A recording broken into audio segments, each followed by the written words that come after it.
இயேசுவில் அன்புக்குரியவர்களே, எதையும் அர்த்தத்தோடு செய்ய வார்த்தை என்று அழைப்பு விடுக்கிறது.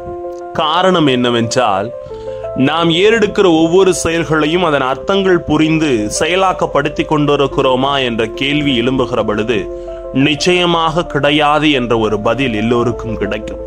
சில வேளைகள் நாம் செய்கின்ற ஒவ்வொரு காரியங்களையும் அதன் செயல்களையும் அர்த்தங்களையும் புரிந்து கொள்ளாமல் நமது விருப்ப செயல்களை அதில் இணைத்து வாழுகிற ஒரு தன்மையிலும் இன்று இருந்து கொண்டிருக்கிறோம்.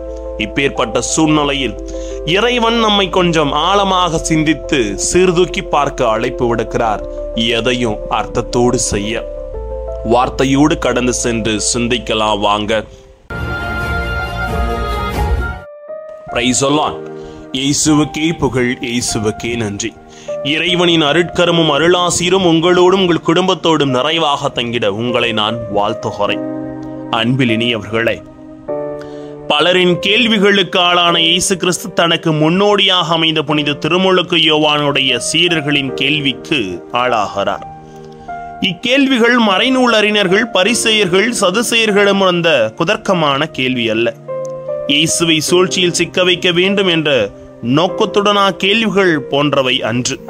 ஆனால் உண்மையான தாகத்தோடு எழுந்த கேள்வி இது. ஆகவே தான் இயேசு கிறிஸ்து சாந்தத்தோடு பதில் தருகிறார்.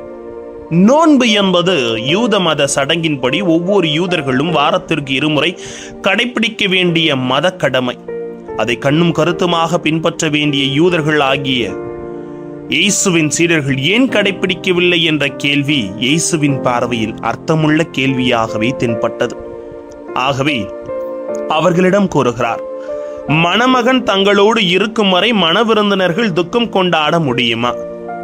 மணமகன் அவர்களை விட்டு பிரியும் வேண்டிய காலம் வரும். அப்போது அவர்கள் நோன்பு இருப்பார்கள் என்று மத்தேயு 9:15 தெளிவுரை தருகிறார்.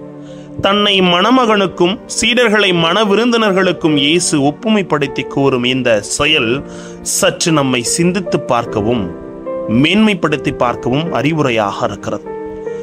நோன்பை கடைபிடிப்பதற்கு பல அர்த்தமுள்ள காரணிகள் இருந்தாலும் இங்கு இயேசு முன்வைக்கும் காரணி சற்று வித்தியாசமானதாக இருக்கிறது. சோகத்தையும் துக்கத்தையும் அர்த்தமுள்ள விதத்தில் கடந்து செல்வதற்காக நோன்பு அவசியப்படுகிறது என்ற நோக்கத்தை இயேசு முன்வரிப்பது எத்துணை சிறப்பு! இதுதான் அர்த்தத்தோடு புரிந்து கொள்வது. மத ரீதியாக நோன்பை கடைபிடித்த திருமுழுக்கு யோவானின் சீடர்களும் நோன்பின் ஒரு புதிய கோணத்தை இயேசு கற்பிக்கிறார். அர்த்தமுள்ள மகிழ்ச்சியின் தருணங்களில் நோன்பு அவசியமற்றது என்றும் அது கொடுக்க வேண்டிய விளைவையும் பலனையும் அந்த தருணத்தில் தராது என்பதையும் மறைமுகமாக அவர்கள் மனதில் புதிய வைக்கிறார் இயேசு. ஆகவே தான் இதை நம்மை ஆழமாக சற்று சீர்தூக்கி பார்க்கவும் அழைப்பு விடுக்கிறது. ஆகவே மகிழ வேண்டிய நேரத்தில் மகிழ்வதும் துக்கம் அனுசரிக்க வேண்டிய நேரத்தில் துக்கத்தை அனுசரிப்பதும் சிறந்தது என்ற பாடத்தை இயேசு கற்றுத்தருகிறார். எப்படின்னா, பழைய ஆடைகளில் புதிய துணியை ஒட்டு போடுவதில்லையோ, பழைய தோற்பதிகளில் புதிய திராட்சை மதியை ஊற்று வைப்பதில்லையோ, அதுபோலத்தான் மகிழ வேண்டிய நேரத்தில் சோகமாக இருப்பதும் துக்கமான சூழ்நிலையில் குதூகலிப்பதும் பிறர் கண்ணுக்கு பைத்தியகரத்தனமாக தோற்றம் தருவதோடு ஏற்றுக்கொள்ள முடியாத நிலையையும் உருவாக்கும் என்பதை இயேசு இயற்கை சார்ந்ததோடு உதாரணத்தோடு உணர வைக்கிறார். சற்று அறிந்து கொள்ளுங்கள்.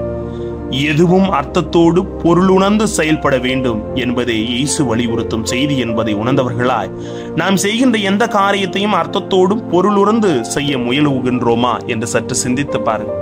இன்னைக்கு தேவையில்லாம பொருள் உணர்ந்து கொள்ளாம பிரச்சனைகளை உருவாக்கி அந்த பிரச்சனைகளில் நாம் சிக்க வைத்து நமது வாழ்க்கையை அழித்து கொண்டிருக்கிறோம். பொருள் உணர்ந்து செயல்படும் ஒவ்வொரு செயலுக்கும் நிச்சயமாக முடிவும் ஆசிரும் உண்டு என்பதை நற்செய்தி வாயிலாக ஆண்டவர் நமக்கு உணர்த்துகிறார். அதை அறிந்து கொண்டு செயலாக்கப்படுத்துவோம். ஆசிர் நமக்கு. ஜெபிப்போமா.